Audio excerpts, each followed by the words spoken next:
최악의 강릉 지역 물 부족 사태는 해소됐지만 기후변화로 인한 가뭄 재발 우려는 남아 있습니다. 안정적인 수원 확보가 관건인데 평창 도암댐 활용 논란은 계속되고 있습니다. 최근 독감이 유행하고 있습니다. 지난해보다 독감 의심 환자가 3배 이상 늘면서 수능을 앞둔 수험생들의 각별한 주의가 요구되고 있습니다. 전문가들은 손을 잘 씻는 등 개인 위생 관리에 주의를 당부했습니다. 제10회 강원과학기술대축전이 오는 7일과 8일 태장동 국립강원 전문과학관 일대에서 개최됩니다. 이번 행사에는 도내 23개 기관이 참여해 다채로운 체험 프로그램이 운영됩니다. 개관 20주년을 맞은 속초 시립박물관의 누적 입장객이 200만 명을 넘어선 것으로 집계됐습니다. 속초시는 내년부터 2028년까지 140억 원을 투입해 리모델링하고 전시 개편을 추진할 계획입니다.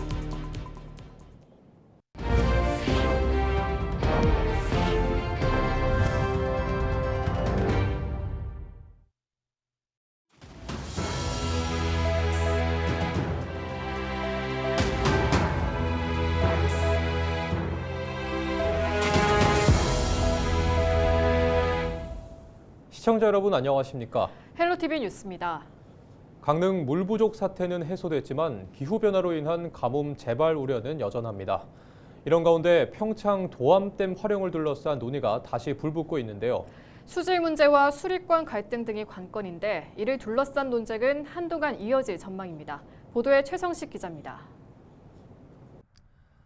강릉시 최대 식수원인 오봉저 수지 상류 도마천 일대.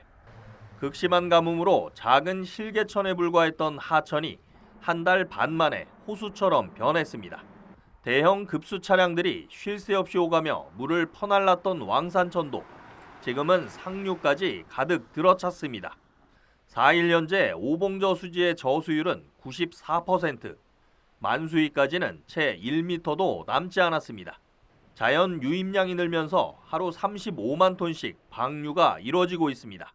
하지만 유입량을 저희들은 계속 모니터링하면서 지금 유입량을 따라서 저희들이 지금 수위를 조절하고 있습니다. 지금 겨울 동안에 한 95% 정도 유지하기 위해서 이처럼 강릉 지역 물 공급 상황은 정상으로 돌아왔지만 평창 도암댐 비상 방류는 계속되고 있습니다. 당초 예상과 달리 단기간에 도수관로에 담긴 물을 다 내보내지 못한 겁니다. 지금도 강릉 수력발전소 비상방류구에서는 하루 4,000톤 가량의 도암댐 물이 방류되고 있습니다. 현재 도암댐 도수관로에 남은 물은 약 3만 톤 정도로 추정됩니다. 이런 가운데 장기적으로 강릉 가뭄 극복을 위해 도암댐 용수를 활용해야 한다는 목소리도 높아지고 있습니다. 아예 강릉 수력발전소를 양수발전소로 전환하자는 제안까지 나왔습니다.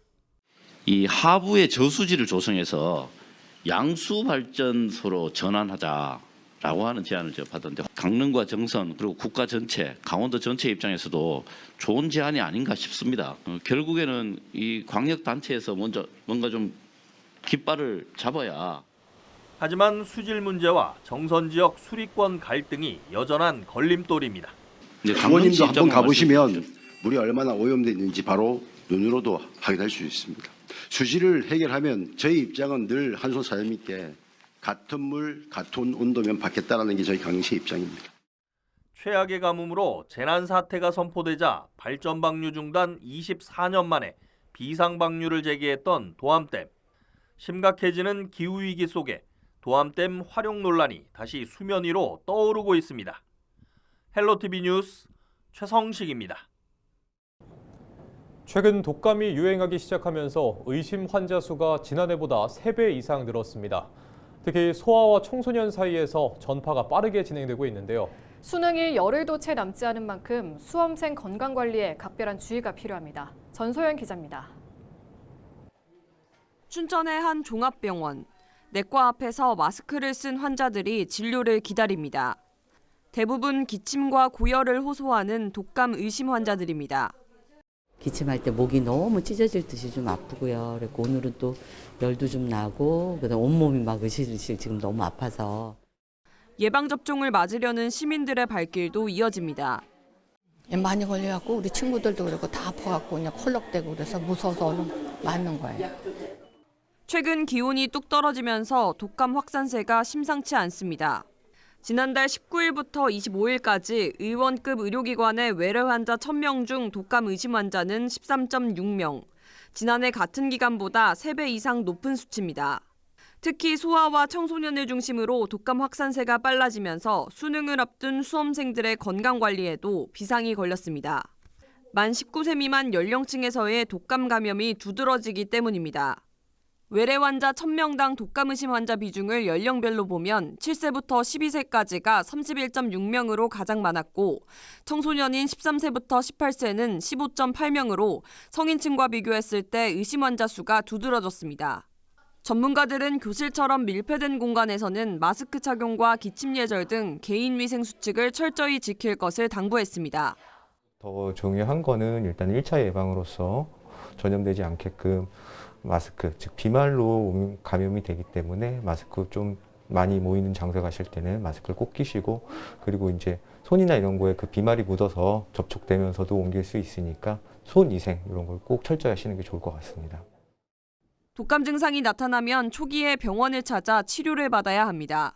무엇보다 마스크 착용과 손 씻기 등 기본적인 위생 수칙을 지키는 것이 확산을 막는 가장 확실한 방법입니다. 헬로티비 뉴스 전소연입니다. 제10회 강원과학기술대축전이 오는 7일과 8일 양일 동안 태장동 국립강원전문과학관 일대에서 개최됩니다. 올해로 10주년을 맞아 행사 규모와 프로그램을 대폭 확대했으며 강원국립전문과학관 개관과 연계해 한층 전문적이고 풍성한 축제회장이 마련될 예정입니다. 이번 행사에는 도내 23개 기관이 참여해 과학실험과 AI 튜닝 매직, 3D 프린팅 등 다채로운 체험 프로그램이 운영됩니다. 지난 2005년 문을 연 속초 시립박물관이 올해 개관 20주년을 맞았습니다. 속초의 역사와 문화를 간직한 문화시설로 연간 15만 명이 방문하고 있으며 지난 5월에는 누적 관람객 200만 명을 돌파했습니다. 박물관은 민속자료와 6.25 전쟁 자료, 실향민 자료 등 16,000여 점을 소장하고 있습니다. 속초시는 내년부터 2028년까지 140억 원을 들여 시립박물관을 리모델링하고 전시 개편을 추진할 계획입니다.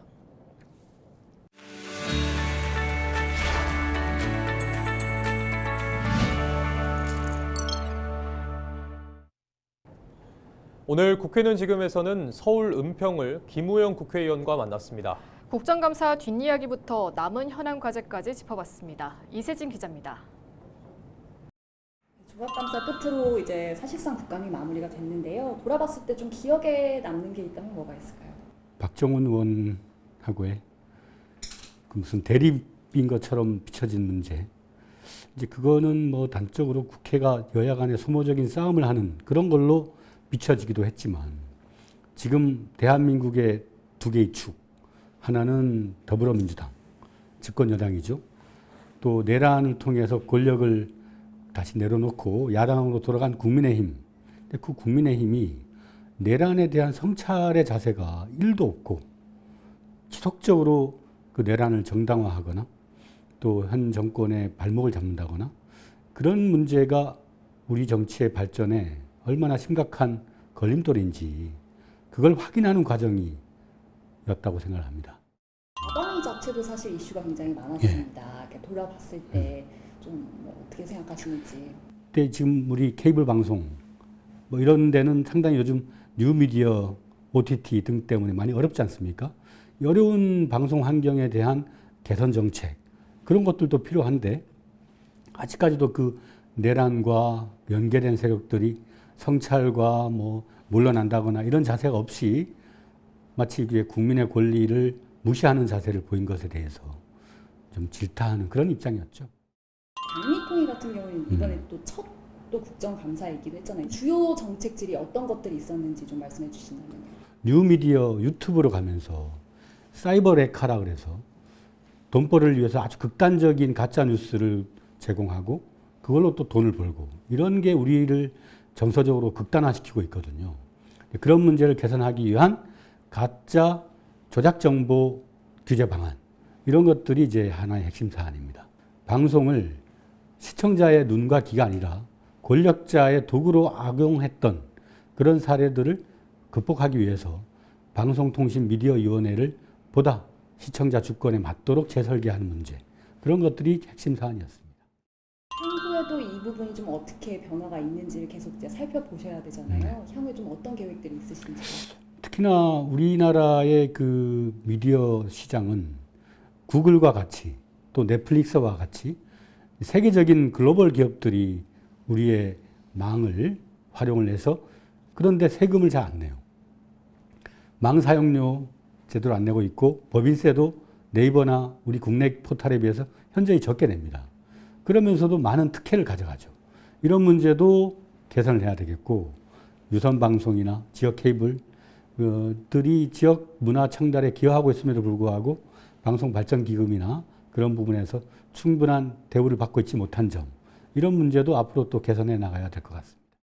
이번에 감사에서 못 다룬 부분들 중에서도 혹시 계속 좀 살펴보실 현안이 있다면 뭐가 있을까요?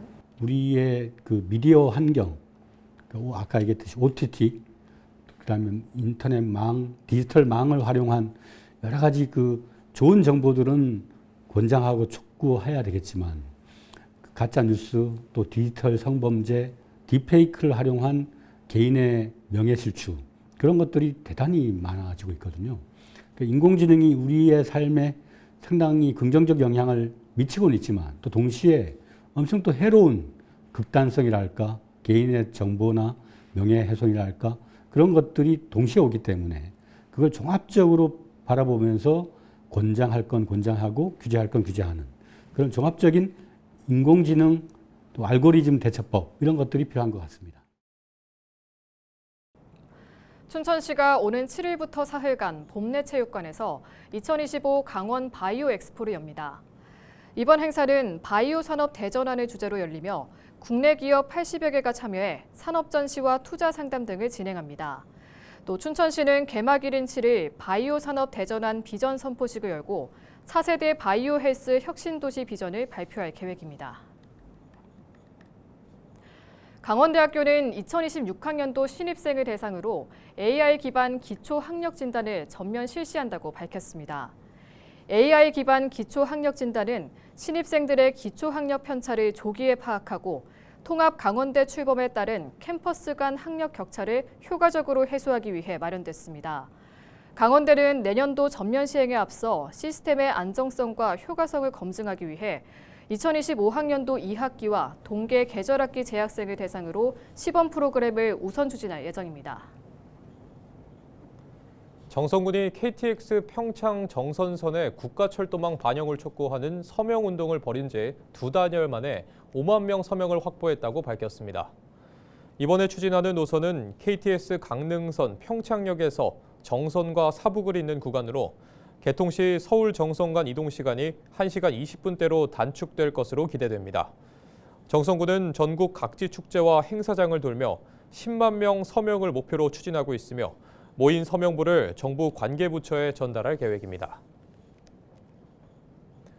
강원특별자치도 소방본부는 이달부터 넉 달간 겨울철 화재 예방 대책을 집중적으로 추진한다고 밝혔습니다. 소방본부에 따르면 최근 5년간 화재는 겨울철이 평균 551건으로 봄철에 이어 두 번째로 높았고 사망자는 35명으로 사계절 중 가장 높은 것으로 집계됐습니다. 이에 따라 소방본부는 겨울철 화재 위험 요소를 예방하기 위해 노후 아파트나 데이터 센터 등 위험 대상 화재 안전조사와 대형 공사 현장 안전 컨설팅 등을 추진합니다. 횡성군이 농촌 지역 주민들의 건강 증진을 위해 농촌 왕진버스를 운영합니다. 4일에는 동횡성농협 대회실에서 진행됐으며 6일에는 둔내 복합체육센터에서 각각 오전 9시부터 오후 5시까지 진행됩니다. 60세 이상 농업인 300명씩 모두 600명을 대상으로 무료 의료 서비스를 제공합니다.